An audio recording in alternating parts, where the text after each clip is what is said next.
Good morning, students. My name is Fitzroy Graham. I'm a pediatrician, actually a pediatric infectious disease doctor.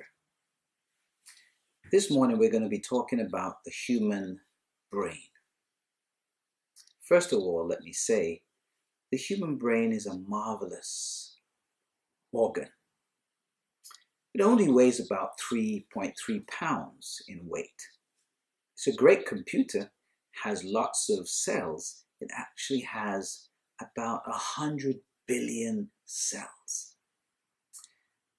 It's a great organ because actually mammals the same size as us, they have a third of the size of our brain. So I think we're quite intelligent. The brain is really covered by about 22 bones. It's protected also by a fluid called cerebral spinal fluid, sometimes called CSF.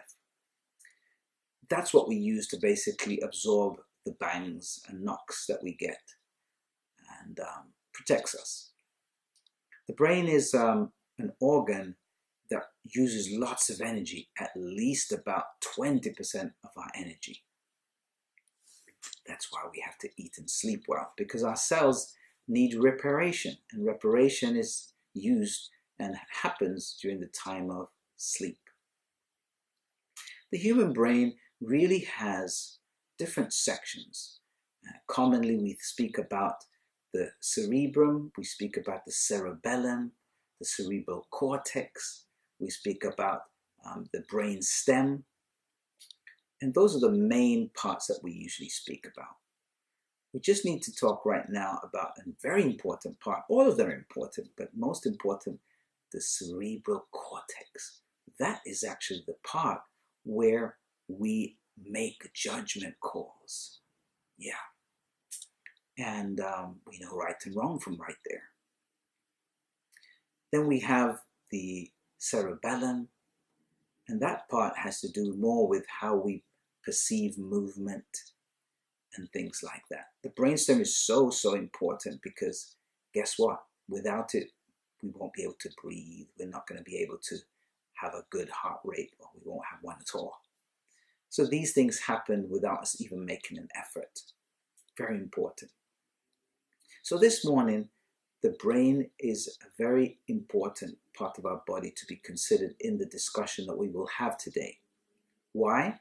Because we will be looking at how our brain is affected by social media, by electronics.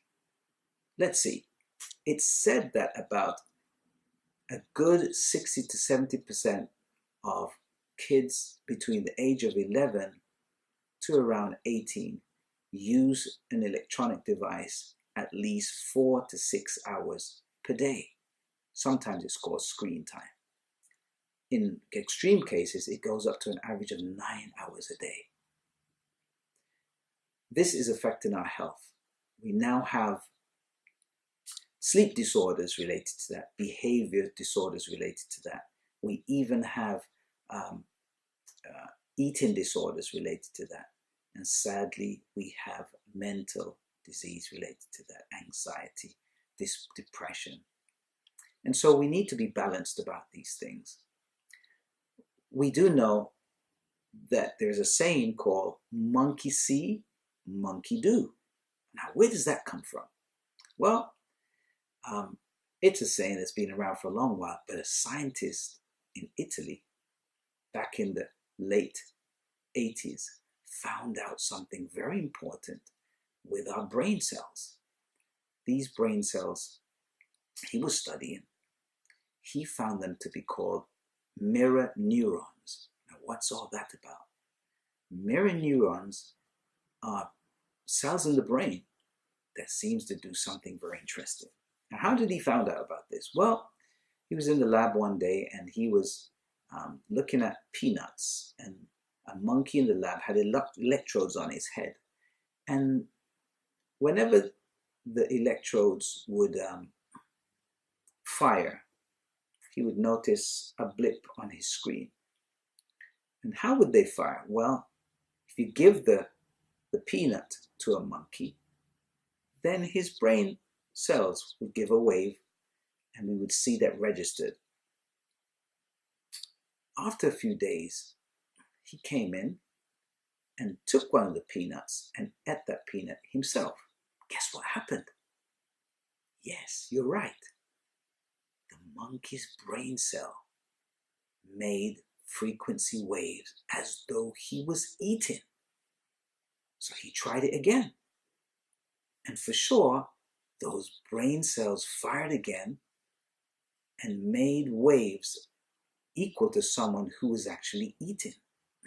So he called that mirror neurons. And so they decided, hey, this fits the saying, monkey see, monkey do. What does that mean? What you feed your brain on, you will actually do. So there's a close association between what we see and what we do. So we need to be very careful about the types of video games we play, the types of social media interaction we have, and how much we have. Because some of these are very detrimental to our minds. They affect our persona, they affect our emotion, they affect our sleep time. And some of these sceneries that we take in can actually affect maybe what we will do. Thank you so much.